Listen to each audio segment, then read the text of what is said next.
ஈரானுக்கு எதிரான அமெரிக்காவினுடைய போர் இப்போது அமெரிக்காவையே அசைத்து பார்த்திருக்கிறது. வளைகுடாவில் இருந்து அமெரிக்க துருப்புக்கள் இப்போது மெல்ல மெல்ல பின்வாங்க தொடங்கி இருக்கிற செய்தி கிடைத்திருக்கிறது. ஈராக்கில் இருந்து அமெரிக்காவினுடைய இறுதிக்கட்ட படைகள் இப்போது வெளியேறி வருகின்ற ரகசிய செய்திகள் வெளியிடப்பட்டிருக்கின்றன.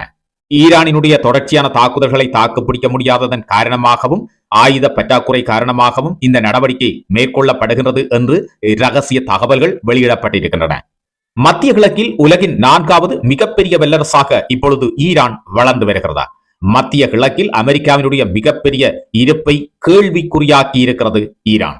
காணொலியை ஸ்கிப் பண்ணாம கடைசி வரைக்கும் பாருங்க. இந்த காணொலியில உங்களுக்காக மிக முக்கியமான ஈரான் போர் தொடர்பான ராணுவ ரகசிய விஷயங்கள் காத்திருக்குது. சரி, காணொலி பிடிச்சிருந்தா காணொலிக்கு லைக் பண்ணுங்க. அப்பதான் இந்த காணொலி பலருக்கும் சென்று சேர உதவியாக இருக்கும். அதை விட ஃபர்ஸ்ட் டைம் இன்னைக்கு தான் இந்த காணொலியை பாக்குறீங்கன்னா உலக வீர சேனலை சப்ஸ்கிரைப் பண்ணி அந்த பெல் ஐக்கனை கிளிக் பண்ணி எங்களோடு தொடர்ச்சியாக இணைந்திருங்கள். ஒவ்வொரு நாளும் இது போன்ற மிக முக்கியமான காணொலிகளை நீங்கள் பார்க்கலாம். சரி, காணொலிக்கு லைக் போட்டு அப்படி உள்ளுக்கு வாங்க. இந்த காணொலியில இருக்கிற மிக முக்கியமான விஷயங்களை ஒவ்வொன்றாக பார்ப்போம். ஈராக்கில் அமெரிக்காவினுடைய ராணுவ தளங்கள் குறைய தொடங்கிவிட்டன என்ற செய்தி தற்போது கிடைத்திருக்கிறது. இதன்படி ஏர்பில் நகருக்கு அருகிலுள்ள காரிர் ராணுவ தளத்திலிருந்து அமெரிக்க தொழில்நுட்ப மற்றும் பொறியியல் பணியாளர்கள் வெளியேற தொடங்கியுள்ளதாக செய்திகள் தெரிவிக்கின்றன.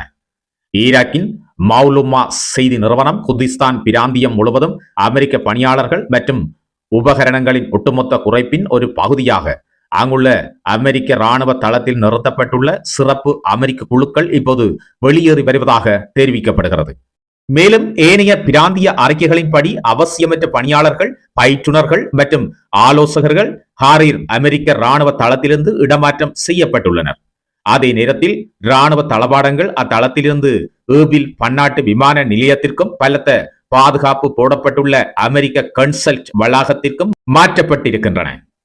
பெரும்பாலான கனரக அமெரிக்க உபகரணங்கள் அகற்றப்பட்டு விட்டதாகவும் ஏர்பிலை சுற்றிலும் முன்னதாக நிறுத்தப்பட்டிருந்த பேட்ரியாட் வான் பாதுகாப்பு பேட்டரிகள் வெளியிடப்படாத ஒரு மிக ரகசிய இடத்திற்கு அமெரிக்காவால் மாற்றப்பட்டுள்ளதா எனவும் அறிக்கைகள் தெரிவிக்கின்றன. ஏர்பிலை சுற்றியுள்ள அமெரிக்க நிலைகள் மீது ஈரான் தொடர்ச்சியாக ஏவுகணை மற்றும் ஆளில்லா விமான தாக்குதல்கள் நடத்தப்பட்டதனால் அந்த அமெரிக்க வான் பாதுகாப்பு அமைப்புகளை அகற்றுவது மிகவும் முக்கியமானதாக கருதப்படுகிறது. பேட்ரியாட் அமைப்புகள் அமெரிக்க பணியாளர்களை பாதுகாத்ததுடன் குர்திஸ்தான் பிராந்தியத்தில் ஒரு பரந்த பாதுகாப்பு அரணாக விளங்கியது என்று அமெரிக்க தரப்பு கூறுகிறது. குர்திஸ் அதிகாரிகள் இந்த இடமாற்றத்தை அமெரிக்க படைகளின் அவசரகால பின்வாங்குதல்களாக அல்லாமல் ஏற்கனவே ஒப்புக்கொள்ளப்பட்ட மற்றும் முன்கூட்டியே திட்டமிடப்பட்ட ஒரு வெளியேற்றமாக குறிப்பிட்டிருக்கின்றார்கள். அமெரிக்க தலைமையிலான கூட்டணியின் ராணுவ நடவடிக்கையை படிப்படியாக குறைத்துக் கொள்வதற்கு வாஷிங்டனும் ஈராக்கும் 2024ஆம் ஆண்டில் ஒப்புக்கொண்டன என்று சொல்லப்பட்டாலும் ஈரானுடனான யுத்தத்தில் அமெரிக்கா அடைந்துள்ள மிக பாரிய தோல்வியின் பின்னணியில் எடுக்கப்பட்டுள்ள பாரிய பின்வாங்கல் நடவடிக்கை என்று குறிப்பிடப்படுகின்றது. ஈராக்கில் இருந்து அமெரிக்கா மெல்ல மெல்ல தமது நிலைகளை கைவிட்டு பின்வாங்க தொடங்கியுள்ளதானது மத்திய கிழக்கில் அமெரிக்காவினுடைய இருப்பு பறிபோகின்ற ஆரம்பம் என்று ஆய்வாளர்கள் கருதுகின்றனர். ஈராக்கில் மீதமுள்ள அமெரிக்க படைகள் செப்டம்பர் 30ஆம் தேதிக்குள் நாட்டை விட்டு வெளியேற திட்டமிட்டுள்ளதாக ஈராக் அரசாங்கம் தெரிவிக்கின்றது. மேற்கு ஈராக்கில் இருக்கின்ற ஐன் அல் அசாத் விமான நிலையத்திலிருந்து அமெரிக்க படைகள் ஏற்கனவே புறப்பட்டு விட்டன. இதனால் வாஷிங்டனின் கடைசி முக்கியமான ராணுவ நிலைகளில் ஹாரிர் மற்றும் ஏபிளில் நிலைநிறுத்தப்பட்டுள்ள படைகள் மட்டுமே எஞ்சியிருக்கின்றன. இருப்பினும் இந்த நேரத்தை வேகமாக மோசமடைந்து வரும் பிராந்திய பாதுகாப்பு சூழலில் இருந்து பிரித்து பார்க்க முடியாது. ஈராக்கில் உள்ள அமெரிக்க தளங்கள் ஈரானுடனான போரின் போது தொடர்ச்சியான தாக்குதல்களுக்கு உள்ளாகியுள்ளன. அதே நேரத்தில் மத்திய கிழக்கில் அமெரிக்காவினுடைய பிரசன்னத்தை எதிர்க்கும் ஆயுதம் ஏந்திய குழுக்களும் ஈரானும் அமெரிக்க நாட்டு படைகள் முழுமையாக வெளியேற்றப்பட வேண்டும் என்று தொடர்ந்து கோரி வருகின்றன. ஜோர்தான் மற்றும் வளைகுடா பகுதிகளில் உள்ள பெரிய தளங்களின் பாதுகாப்பிற்காக ராணுவ திட்டமிடுபவர்கள் முன்னுரிமை அளிக்க வேண்டிய கட்டாயத்தில் இருப்பதால் வாஷிங்டனுடன் தனது வான் பாதுகாப்பு தளவாடங்களின் பற்றாக்குறை தொடர்பான அழுத்தத்தையும் எதிர்கொண்டு வருகிறது.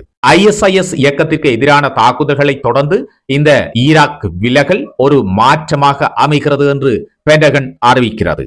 ஈராக்கில் அமெரிக்க படைகளின் பிரசன்னத்தை விமர்சிக்கின்றவர்கள் இதனை 2 தசாப்தங்களுக்கு மேலான ராணுவ தலையீட்டின் தாமதமான முடிவாக பார்க்கின்றனர். எவ்வாறாயினும் ஹாரிரில் இருந்து தொழில்நுட்ப குழுக்கள் வெளியேறுவது இறுதி கட்டம் தொடங்கிவிட்டதை குறிக்கிறது.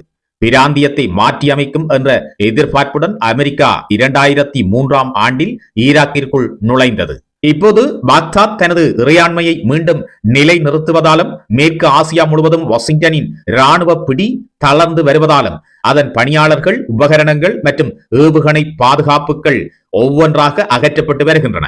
ஈரானிய தாக்குதல்கள் தீவிரமடைந்து வருவதால் அமெரிக்கா தனது ஏவுகணை காப்பு அமைப்புகளை கழட்டி எறிந்துவிட்டு ஈராக்கிலிருந்து தனது கடைசி படைகளையும் வெளியேற்றி வருகிறது என்பது குறிப்பிடத்தக்கது. இதனால் வாஷிங்டன் குறிப்பிடும் திட்டமிட்ட விலகல் என்பது தாக்குதல்களுக்கு நடுவே நடக்கும் ஒரு பின்வாங்குதலை போன்று அதிகரித்து வருகிறது. அல் மானிட்டர் செய்தி நிறுவனம் வெளியிட்ட நம்பகமான மூலங்களின் படி ஈராக்கின் ஹுர்திஸ்தான் பகுதியில் அமைந்துள்ள ஏர்பில் பன்னாட்டு விமான நிலையத்திற்கு அருகிலுள்ள தனது வளாகத்திலிருந்து அமெரிக்க ராணுவம் தனது படைகளையும் கனரக உபகரணங்களையும் வாபஸ் பெற தொடங்கியிருக்கிறது என்று உறுதிப்படுத்தியிருக்கிறது. மிக முக்கியமாக விமான நிலைய வளாகத்தில் நிறுத்தப்பட்டிருந்த அனைத்து அமெரிக்க பேட்ரியாட் வான் பாதுகாப்பு பேட்டரிகளும் ஏற்கனவே அகற்றப்பட்டு வெளியிடப்படாத ஒரு ரகசிய இடத்திற்கு மாற்றப்பட்டிருக்கின்றன. கடந்த வாரம் இந்த பின்வாங்கல் தொடங்கியதாக தெரிவிக்கப்படுகின்றது. அமெரிக்க பணியாளர்கள் மற்றும் கனரக உபகரணங்களின் பெரும் பகுதி இப்போது வெளியேற்றப்பட்டு விட்டன. இருப்பினும் சில தகவல்களின்படி சில பாதுகாப்பு அமைப்புகள் அந்த அமெரிக்க தளத்தில் எஞ்சியிருக்கின்றன. தற்போது செயலில் உள்ள துருப்புக்களின் நடமாட்டங்கள் குறித்து கருத்து தெரிவிக்க அமெரிக்க மத்திய கட்டளையகம் மறுத்துவிட்டது.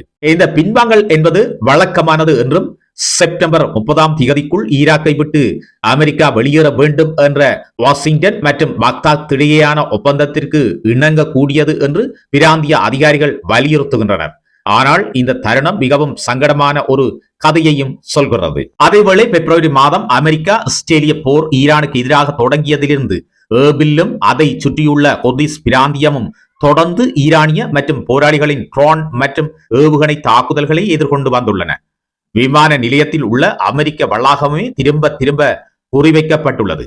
உள்வரும் அச்சுறுத்தல்களில் குறைந்தது 95% பேட்ரியாட் அமைப்புகள் இடைமறித்து அளித்ததாக அமெரிக்க தரப்புகள் தெரிவிக்கின்றன. இது அமெரிக்க துருப்புக்களை மட்டுமல்லாமல் சுற்றியுள்ள குர்திஸ் நிலைகளையும் பாதுகாத்த ஒரு பாதுகாப்பு அரணாக விளங்கியது என்றும் கூறுகின்றனர். அந்த பேட்டரிகள் இப்போது அகற்றப்பட்டு விட்டதால் ஈரானிய தாக்குதல்கள் மிகவும் பரவலாக தொடரும் நிலையில் தாங்கள் ஆபத்தான முறையில் பாதுகாப்பு இல்லாமல் அமெரிக்காவால் விடப்பட்டுள்ளதாக குர்திஸ் அதிகாரிகள் அஞ்சுகின்றனர். பென்டகனின் வெளிப்படையான கணக்கீட்டை ஒரு ஆதாரம் நேரடியாக விளக்குகிறது. ஈராக்கிய குர்திஸ்தான் இனி அமெரிக்காவிற்கு முன்னுரிமை அற்றது. ஜோர்தான் மற்றும் வளைகுடா பகுதியில் உள்ள அமெரிக்க தளங்களுக்குத்தான் முதலிடம் அளிக்கப்பட வேண்டும். இந்த விலகலானது ஈராக்கில் 2 தசாப்தங்களுக்கு மேலான அமெரிக்க இராணுவ பிரசன்னத்தை தொடர்ந்து இடம்பெற்று வருகிறது. 2003ஆம் ஆண்டு ஆக்கிரமிப்பின் உச்சகட்டத்தின் போது வாஷிங்டன் 170,000க்கும் அதிகமான துருப்புக்களை ஈராக்கில் நிலைநிறுத்தியது. இறுதி விலகல் தொடங்குவதற்கு முன்பு 200க்கும் குறைவானவர்களே எஞ்சியிருந்ததாக தெரிவிக்கப்படுகிறது. வாஷிங்டன் உளவுத்துறை ஒத்துழைப்பை தொடரலாம் மற்றும் வெளிப்படுத்தப்படாத தனித்த இடங்களிலும் சிறப்பு படைகளை வைத்திருக்கலாம். ஆனால் கண்கூடாக தெரியும் அமெரிக்க இராணுவ பிடியும் அதை சுற்றியுள்ள பாதுகாப்பு கவசமும் மறைந்து வருகிறது. இது ஒப்புக்கொள்ளப்பட்ட கால அட்டவணையின் படி முடிக்கப்பட்ட முறையான விலகல் என்று கூறுகிறது அமெரிக்க தரப்பு. இருப்பினும் மூலோபாய ரீதியாக ஈரானும் அதன் நட்பு நாடுகளும் ஒரு மாறுபட்ட கதையை சொல்கின்றார்கள். தொடர்ச்சியான தாக்குதல்களால் அமெரிக்க நிலைகளை தொடர்ந்து பாதுகாப்பது அதிக செலவு வைப்பதாக ஈரானால் மாற்றப்பட்டது. பேட்ரியாட் ஏவுகணைகள் பற்றாக்குறையாகின. மேலும் எந்தெந்த நட்பு நாடுகளை தன்னால் இன்னும் காப்பாற்ற முடியும் என்பதை வாஷிங்டன் தேர்ந்தெடுத்தது.